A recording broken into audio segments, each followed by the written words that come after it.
ఎండిపోతుందా? కాయలు సరిగ్గా పెరగట్లేదా? అయితే మీ పంటకు తామర పురుగు ఆశించి ఉండవచ్చు. నమస్కారం. విరించి ఆర్గానిక్స్ క్రాప్ కేర్ డైలీకి మీకు స్వాగతం. ఈరోజు మన పంటలను పెను సమాధిగా మారినటువంటి తామర పురుగు గురించి సమగ్రంగా తెలుసుకుందాం. ఇది మీ పంటలను ఎలా నాశనం చేస్తుందో, దీనిని ఎలా గుర్తించాలి, మరియు దీనిని ఎలా నివారించాలో చూద్దాం. తామర పురుగు చాలా చిన్నదిగా ఉంటుంది. కంటికి సరిగ్గా కనిపించదు. కానీ దాని నష్టం మాత్రం చాలా ఎక్కువగా ఉంటుంది. దీని లక్షణాలు వచ్చేసరికి ఆకుల కింది వైపు వెండి రంగు మచ్చలు లేదా గీతలు ఏర్పడడం జరుగుతుంది.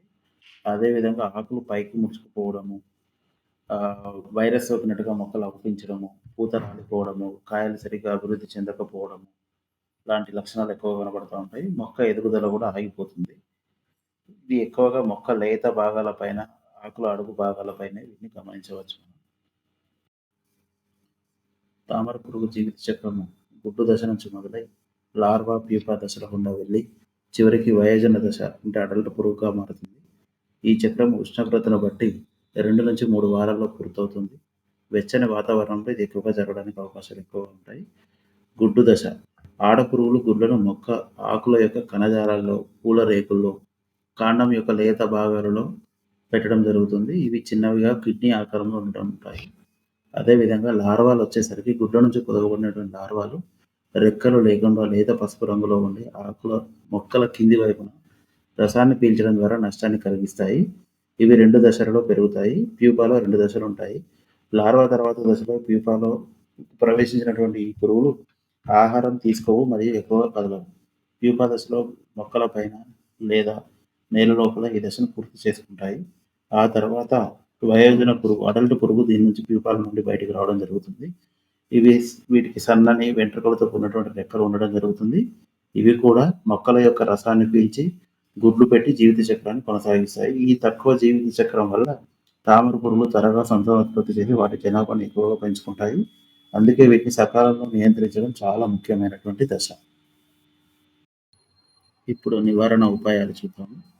నివారణ కొరకు విరించి ఆర్గానిక్స్ వారి పెస్టోవా 250 ml 200 లీటర్ల నీటిలో కలిపి పిచికారీ చేయండి. అధిక ఫలితాల కొరకు దీంతో పాటు స్టిక్ అండ్ సీల్ స్ప్రెడర్ని కూడా కలిపి పిచికారీ చేసుకున్నట్టయితే ఎక్కువ ఫలితాలు రావడానికి అవకాశం ఉంటుంది. ఉదయం పూట కానీ సాయంత్రం పూట కానీ పిచికారీ చేసే సమయంలో ఖచ్చితంగా మొక్క మొత్తం తడిచే విధంగా జాగ్రత్త వహించండి. ఇంకొక మందు కూడా ఉంది. ఇది ఎన్పి కిట్. ఎన్పి కిట్ వచ్చేసరికి ఎన్పి కిట్లో wetting agent and liquid sulphur supplement, clay minerals, sodium hydroxide lye ఉంటాయి. దీంట్లో wetting agent 600 ml, sodium hydroxide lye 60 ml, 40 ml liquid sulphur supplement, అదేవిధంగా 40 గ్రాముల క్లే మినరల్స్ కలిపి 20 లీటర్ వాటర్కి కలిపి పిచికారీ చేసుకోండి. దీనివల్ల అద్భుతమైన ఫలితాలు వస్తాయి. ఇది ఖచ్చితంగా చల్లటి పూట మాత్రమే పిచికారీ చేయాలి. చివరి దుక్కిలో వేపపిండి కూడా వాడుకోవాలి కంపల్సరీగా. ఇది 200 కేజీలు ఒక ఎకరానికి వేసుకున్నట్లయితే అద్భుతంగా ప్యూపా దశలను భూమిలోనే అరికడుతుంది. తామర పురుగు పంటలకు పెద్ద సమస్య అయినప్పటికీ సరైన జాగ్రత్తలు మరియు సకాలంలో నివారణ చర్యలు తీసుకోవడం ద్వారా మీ పంటను కాపాడుకోవచ్చు. ఈ వీడియో మీకు ఉపయోగపడిందని ఆశిస్తున్నాను. తామర పురుగు గురించి మీకు సలహాలు ఉంటే ఖచ్చితంగా కామెంట్లో అడగండి.